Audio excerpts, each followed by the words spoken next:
Swedish residency program almost killed us, part 2. So I put my husband in the car. He can't stand, he can't talk, he's super pale, and his boss, the senior resident, has told us not to go to the ER. So what's a 5th grade teacher / grad student to do? At this point, I quite foolishly still trust doctors and the healthcare system, so I listen. I don't take him to the ER. I take him home, I get his scrubs off, I put him in the shower, and get him to bed. It gives me like a panic attack to even think about this time because it was extremely stressful. My husband already had sleep apnea, so he had a CPAP machine. And basically throughout this week, we did hodgepodge healthcare, where you kind of take all of the things that you have and can afford and make them work into something that kind of sort of treats your condition. So he puts on his CPAP and he gets himself connected to this thing 24/7. Without it, he feels lightheaded. He says he can't breathe. Now, I'm an asthmatic. I know what it's like to go to the ER for breathing issues. And I'm feeling more and more like we've crossed the point of home remedies, rest and recover. And I literally cannot emphasize how helpless, alone, isolated I feel. Again, we have no family. We have no friends. It is the pandemic. We are alone. I'm feeding him his meals in bed. I'm bringing him water. I'm helping him to the bathroom. At this point, I'm like, I don't know, man. I think we should go to the ER. And he's like, no.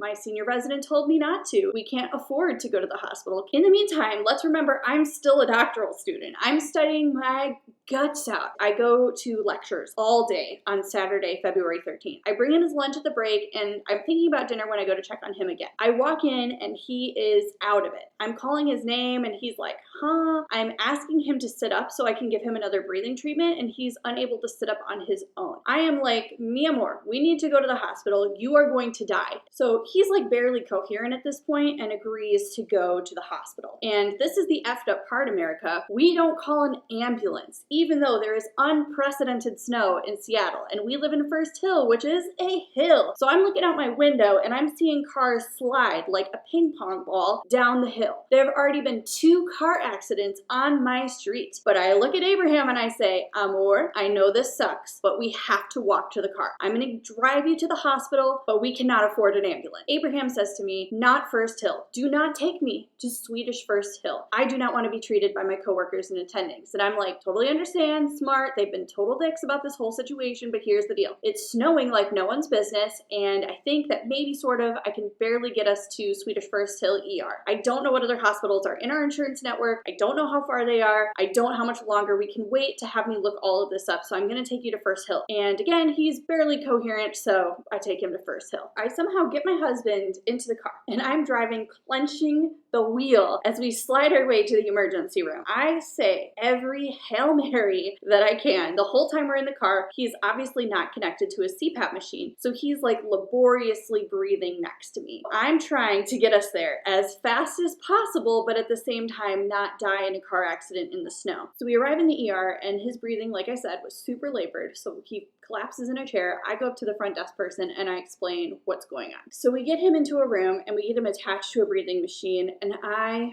relax for the first time in a week. I'm like, good job, Megan. You made it to the hospital. They're going to take care of him. The ER doctor comes in and is immediately like, what the hell? Why weren't you here a week ago? He is dying. And I'm like, ask your own freaking doctors. They're the ones who told us not to come here. So they run an antibodies test and they confirm that it is COVID. And they tell me that they're going to check him in for the night. I feel so inequipped to deal with this situation. So I'm really glad some professionals are on the job. So they tell me that because they're checking him in for the night, I cannot stay. I have to go home. I start crying. I do not want to leave him. I want to sit next to him and hold his hand and tell him that it's going to be okay. But again, I'm super asthmatic and COVID is super rampant at this point, so I leave. It's snowing so hard that I don't take the car home. I walk the 3 blocks because it's faster, easier, and safer. What happens next is a story for another day, but I want to talk about classism in the US healthcare system. The United States is generally reactive and not proactive when it comes to health. Politicians will say that competition in healthcare leads to better outcomes because that's how capitalism works. Competition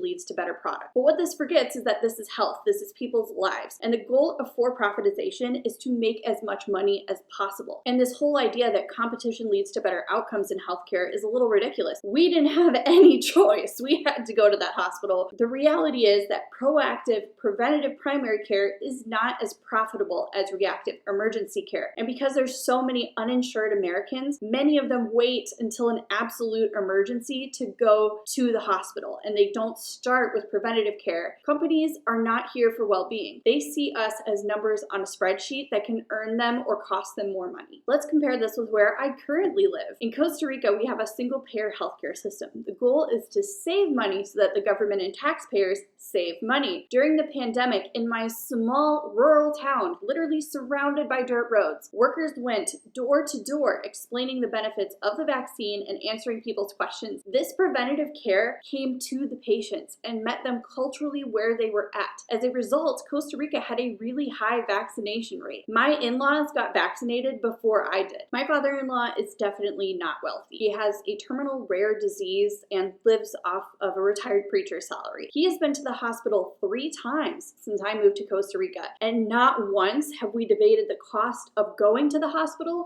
nor have we debated the cost of an ambulance to get there. While I'm personally a proponent of a single-payer healthcare system, I'm not saying that's the only answer. The reality is that we need better preventative primary care, and we need emergency services that don't bankrupt patients. Figures like Tom Hanks, Donald Trump, Joe Biden, who got COVID, and we look at the media response, and we look at how much services they were given immediately. We have to understand that that was not the reality for millions of Americans and billions of people around the world.